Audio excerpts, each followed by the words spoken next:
As a Haitian American, I am disgusted by the effects of this policy called wet foot, dry foot policy.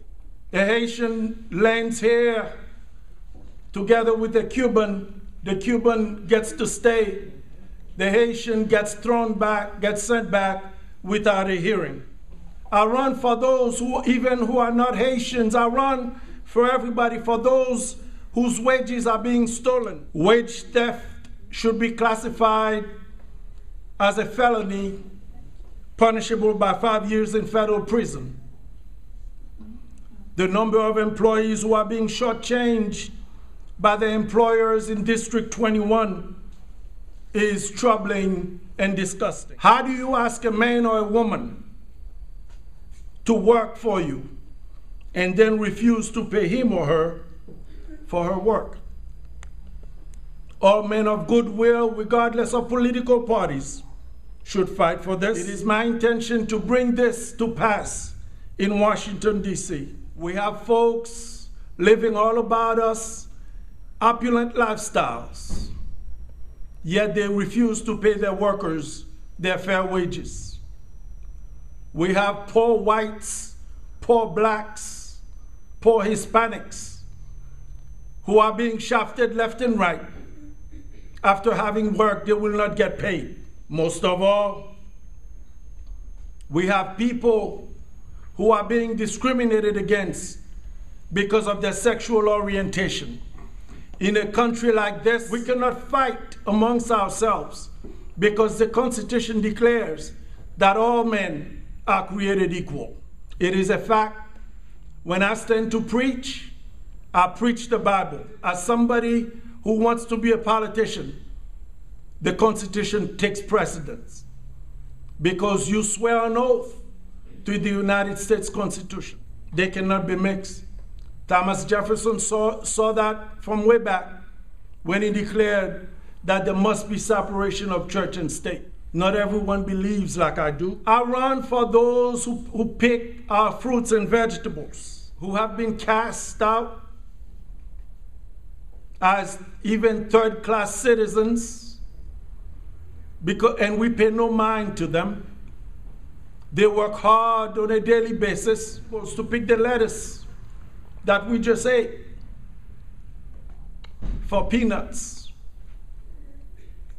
They are mistreated, and there is no one to pay attention to them. I want to change that. When are we going to feel the shame?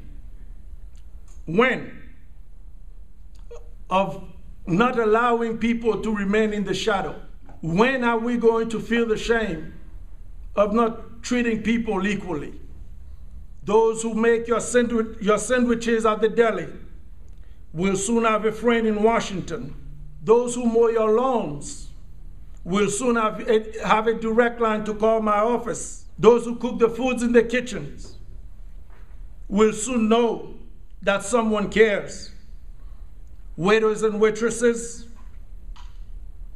will soon have a member of Congress capable of telling other members where to put their $2.13 per hour that they have subjected tipped employees to for years. I dare anyone to try to make a living on $2.13 per hour.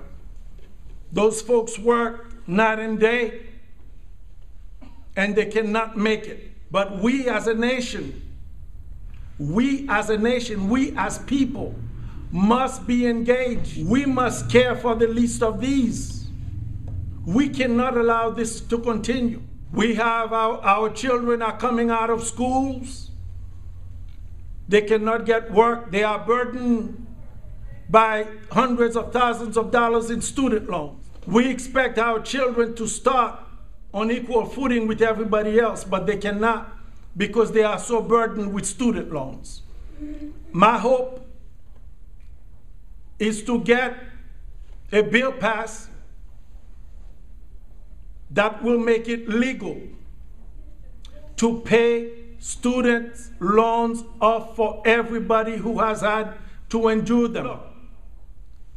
Education and health care should not be privilege. There should be rights.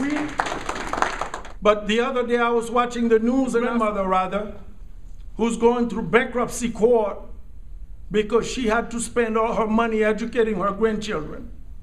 In a country like ours? Seriously? And we okay with it? And you may say there's nothing you can do about it. That's what they want you to believe. How come when we didn't have any money, but we found $1 trillion to fight 2 wars? We never have any money for education. We never have any money for health care. But God help us. We should be able to educate our children without going into debt. This idea that we have to choose between one or the other, no. The Scandinavian countries do it. And they're a lot smaller than us. They do it. When you talk to them, they don't wake up in the morning fretting how are they going to send their kids to school. It's not socialism. It's called common sense. That's what it is.